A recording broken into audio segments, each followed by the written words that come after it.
Batya Ungar-Sargon, ma'am, Zelensky. The mainstream media is sitting there telling us, Morning Joe's telling us how he's Churchill, he's amazing, he's fantastic, Europe is great, Europe is, this is World War II, and we're all pro-Russian, and this is all Munich. I just want to remind them that the people that actually took down the Wehrmacht, I think, 125 divisions or 200 divisions, was the Red Army, the Russian people, right? Stalin, as bad as you can get. The Bolsheviks are horrible. What they did in the Ukraine before the war is almost unspeakable. But the leaders of these nations in Europe, Switzerland, Sweden, Norway, Ireland, all of them, and quite frankly, half of the British aristocracy and royal family, right? It's one of the reasons that when was it Henry the Seventh, Edward the Seventh wanted to step down, there wasn't a huge pushback because he was kind of playing footsie with Hitler. You had that whole group of young women, they're aristocrats, were living over in Berlin, loving it. So the British aristocracy is not blameless in this. What is your take on Zelensky and the president and Friday, ma'am? Thank you so much for having me, sir. It's amazing to be here. Always amazing to be with you. You're such a patriot and a hero to so many of us, Mr. Bannon. Thank you. I think that the media is just once again telling on themselves. I cannot believe that they are back to Russiagate, but they are. And it is so amazing. They pull this out whenever they start to panic that they have lost the trust of the American people, that they have lost the ability to control the narrative, which is, of course, exactly why President Trump allowed that meeting to end in the way that it did. President Zelensky, for 40 minutes, sat there and tried to rewrite the agreement that he had refused to sign when Scott Bessent brought it to him. He screamed at Scott Bessent, and then he said, I'll sign it in Munich. He then refused to sign it in Munich, and he then demanded to come to the White House under the guise of signing it. But you can see President Trump realize through those 40 minutes, as Zelensky kept insisting again and again on security guarantees, which Donald Trump was not going to give him, because the whole purpose of the rare earth minerals deal is so that Ukraine does not join NATO and does not get military guarantees. So President Trump realized that President Zelensky was working at cross purposes to him. Now, he could have just said to him, this meeting is over. You're clearly undermining the very thing you said you were coming here to do. But instead, what President Trump did was he said to himself, this administration exists for the American people. I am here to do the will of the American people. I am here to serve the fleeced American taxpayer who has been undermined in the service of the global elites, not just for the last 3 years, not just for the last 4 years, but since the entire international liberal global order, which has come at the expense of the American working class, an upward funnel of wealth from our neighbors into the pockets of these global elites. So President Trump said, no, I'm going to let them see what I'm doing for them. And he sat there and with total unity with his cabinet, this amazing cabinet of warriors on behalf of the American people, Vice President Vance, Secretary of State Rubio, Scott Bessent, Tulsi Gabbard chiming in later. He said, absolutely not. This ends here. You can leave.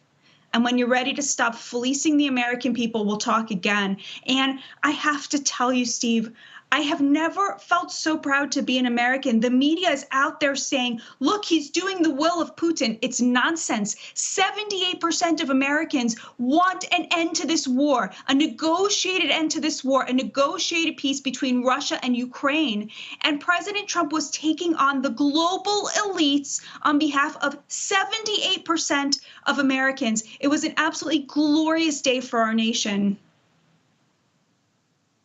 What do you think? The pressure on him now is always to moderate. There's pressure all over, particularly from the Republican Senate, who were part of pumping up Zelensky. And this is why I think Zelensky was a few minutes late getting there. Remember, we had live coverage, is that he was at the Hay Adams, that historic hotel right across Lafayette Square. He was a little bit late because they were up there in that big dining room and they were jacking him up that he had support from the Senate to get security guarantees. You nailed it, to get a security guarantee, which President Trump not about to give, because that means American troops, American boys and girls over there. Your thoughts now about the pressure on him to basically ease off this? You know, if Lindsey Graham, who, you know, of course, has been one of Ukraine's top boosters in America, hadn't come out and said, I think Zelensky needs to stand down or reveal to us that he can work with us. If Lindsey Graham hadn't come out and said that, I would have felt like there's probably going to be more pressure on President Trump. But I just think that right now, when you have the media literally trying to do Russiagate again, Russia hoax again, right? They are revealing their impotence. And it's just amazing how everything is just falling. Like, all of the resistance to Trump is crumbling. I don't think Trump will look in Zelensky's direction again until Zelensky says, I'm here to sign. That's it. As is, I'm signing. It's just unbelievable how the resistance to Trump is either crumbling or it's, you know, they say history repeats itself, first as tragedy, then as farce. We're in farce, okay? You are here. Batya Ungar-Sargon, you're a columnist at Free Press, and I love the Free Press. Some great writers over there.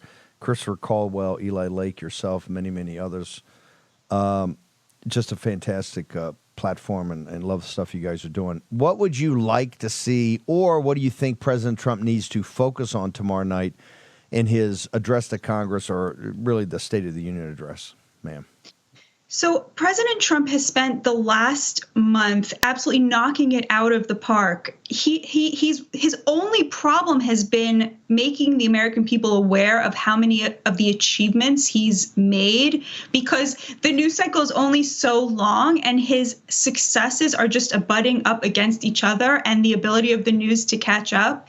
I think what I want to hear from him is just closing that knot and keep focusing on the truth that the media is hiding, which is this is a unity president with a unity platform with the support of 60 to 80% of Americans on every single issue. This is why the Democrats are floundering, because President Trump stole their agenda, or everything that was popular about it, from the New Deal on. This is a New Deal president. He's protectionist, he's socially moderate, and he believes in putting us first when it comes to foreign policy. And that's what I want to hear him focus on again and again, because that is the biggest finger in the eye to the media and to the elites and to the Democrats, is that President Trump is unbelievably unifying in everything that he's doing, despite their attempts to cast him as a divisive figure. This is a unity president and a unity agenda, and it is a wonderful time to be an American. Wow. Amazing. How do people get your social media, and where do they go get your work over at the Free Press? I'm at Ungar-Sargon on Twitter, at Batya US on Instagram.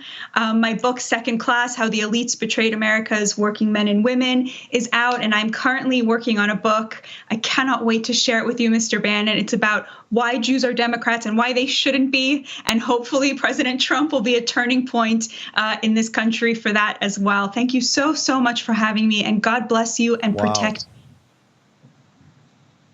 Thank you, man. Appreciate you.